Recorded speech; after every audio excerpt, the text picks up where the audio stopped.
Hello brothers and welcome back to another video. So today I want to talk about the Psychic Awakening, because for those of you who don't know, we're going to have 3 brand new books in January, February, March, each covering a certain aspect or a armor, and with that we're supposed to having new models. So let's jump in and let's get talking. I just want to quickly mention, because I know a lot of people keep asking me about this, is what is the narrative actually like in the Psychic Awakening? And to be fair, I have to say it's very, very mild. Nothing spectacular has happened. Nothing that I've read is like, oh my god, that is completely blown me away. That is game changing. There's nothing been like that. And I think when GW produced this, they started to tease us with the Psychic Awakening before we got any of the books. They were basically linking it into, like, you know, a new massive narrative event. This image you've seen in the background now actually says that this was taken from the first bit of advertising about the Psychic Awakening that says the next major narrative for 40k. And I don't really think it's been that much of a narrative. Again, I could be wrong when it comes to future books. Maybe they're saving the bigger stuff to the end. But so far, nothing's really taken me back. Yeah, I haven't really read the Eldar stuff. I can hold my hands up to that. But when it comes to the Imperial stuff like Faith and Fury and the Blood of Baal stuff, nothing really spectacular has happened in that. That spun my head around. It's again, as we use the word, it's been very, very mild. I think they may be too scared, or they just don't want to try and single out a certain army where this army wins and that army loses. It kind of harkens back to the whole Vigilus stuff, where for me, as an Imperial fanboy, I would have preferred it if Vigilus was lost to Chaos. I think they deserve to win Vigilus. Abaddon was there with like a massive Black Crusade fleet, and it just came to like a loggerhead of like, it's a draw, we'll see you next time. This is what it kind of feels like with a Psychic Awakening, where everyone's just getting their few shots in, but it's more or less ending in a draw, and that can get very, very boring very, very fast. It's already a bit boring right now with the, you know, the Blood Angels and the Tyranids and stuff. It's just, it just feels kind of meh. Anyway, let's just move on to speculating on what potential new models these 3 new books could bring. Now, there's a piece of text linked to this, and it says, these legendary heroes, this includes all the 3 of the books, will include a reborn, a reimagined, and a brand new character. So reborn for me is definitely a Primaris Marine. That's why I see it, because Primaris are always harkened to as you're being reborn when you're being upgraded to a Primaris.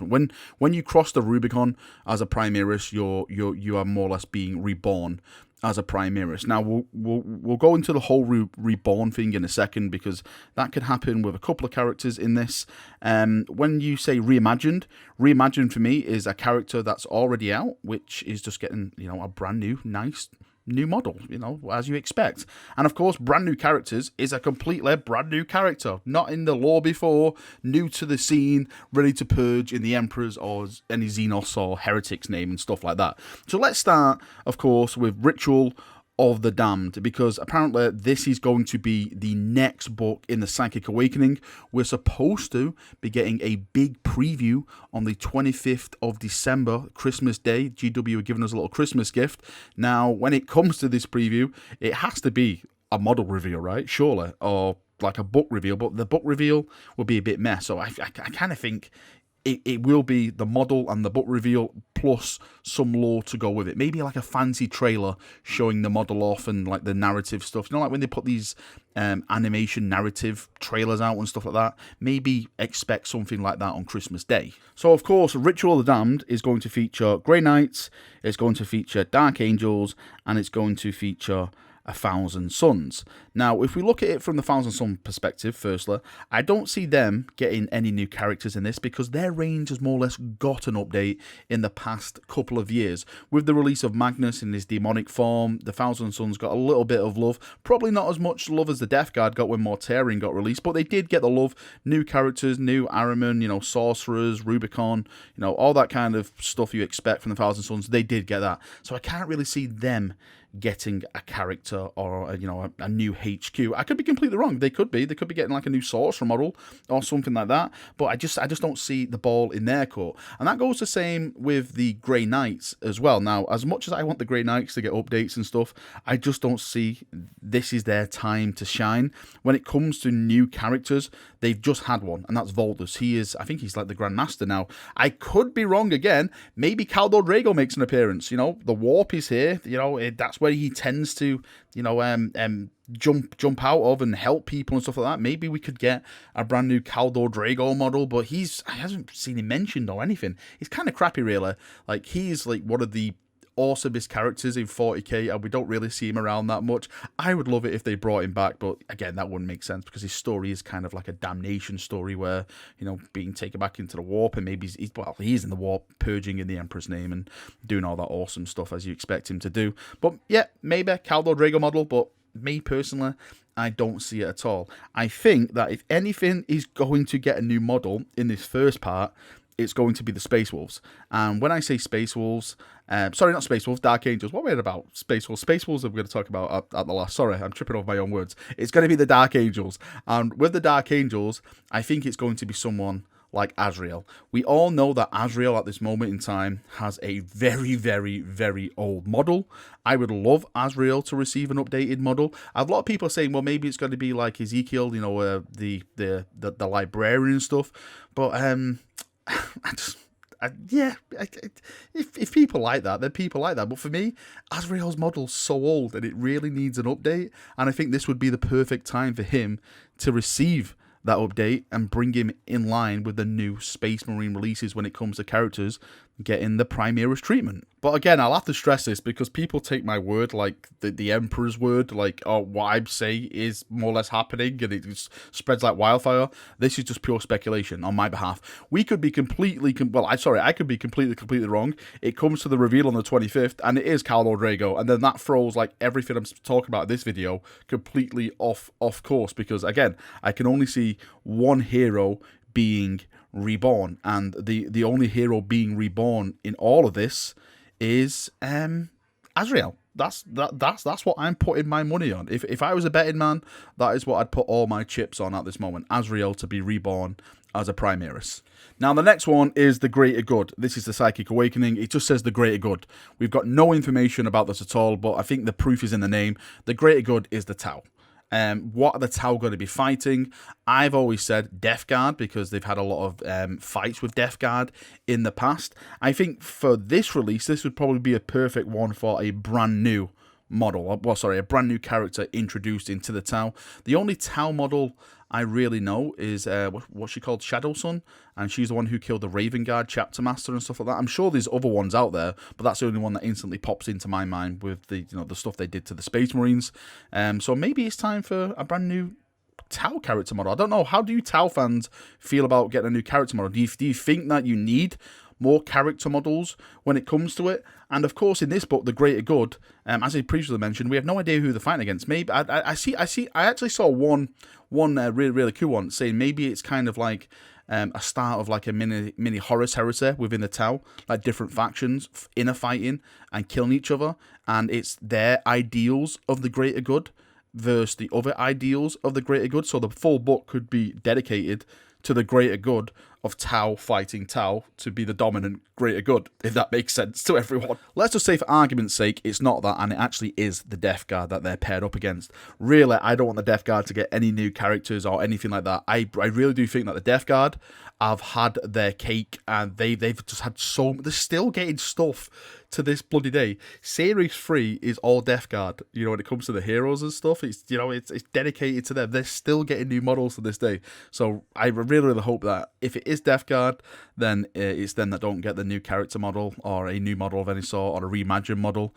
It's solely down to the Tau getting their love for that book. Now, the last one is, of course, Saga of the Beast, and this is where it's tricky, because at the start, as I mentioned with the Dark Angels, with the Reborn, this could work two ways. It could be a Reborn Azrael, or it could be a Reborn Ragnar Blackbane, because both of them have really, really, really old models. Really old models.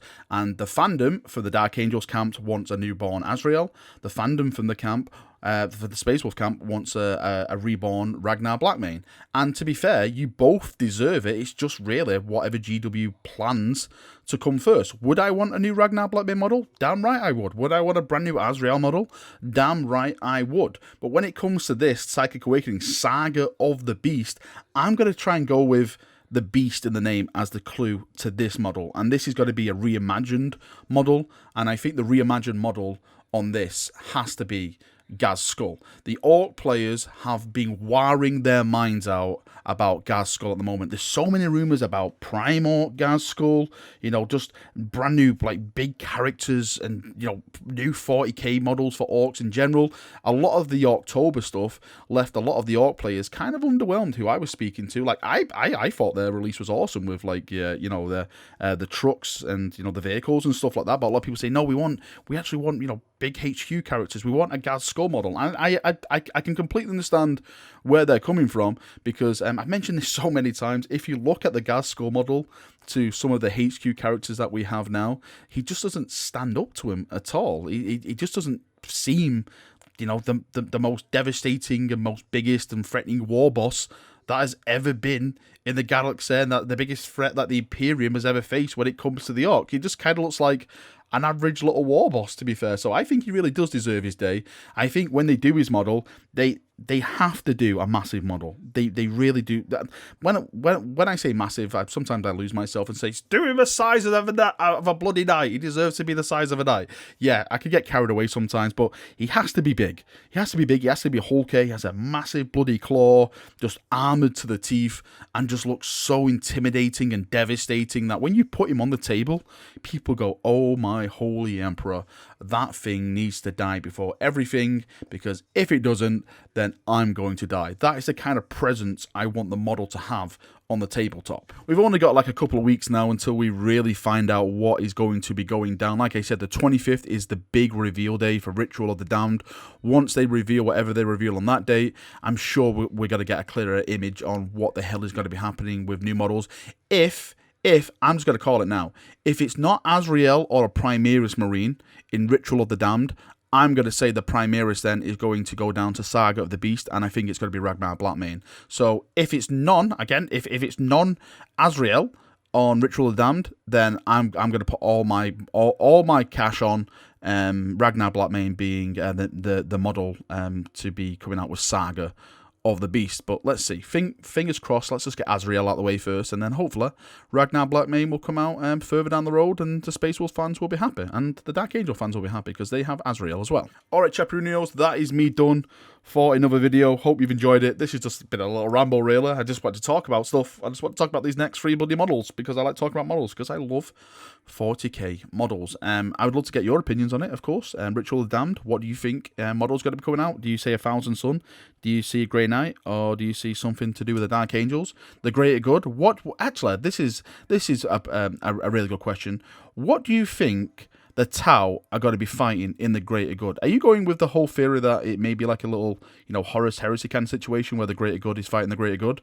Or do you actually see them paired against a certain Xenos or Imperial faction fighting against them for dominance over a certain part of space? And of course, in Saga of the Beast, what model would you want from that? Are you saying it's going to be a Space Wolf? Is it going to be an Orc? I know a lot of people saying, how do you know it's going to be Space Wolves and Orcs? Because Saga is something that a Space Wolf says, because they like to tell the sagas, the tales of the sagas and stuff, and the Beast is just clearly an Orc. I'm sorry, don't even attempt to argue on this. It is definitely an Orc. Watch it be something completely different now, and I have to bury my head in the sand. Right, thank you for coming, thank you for watching. I hope you enjoyed it. Have a great day. I'll see you very, very soon. Leave your comments down below, and we can have a nice little talk about it down there. See you now, and bye bye.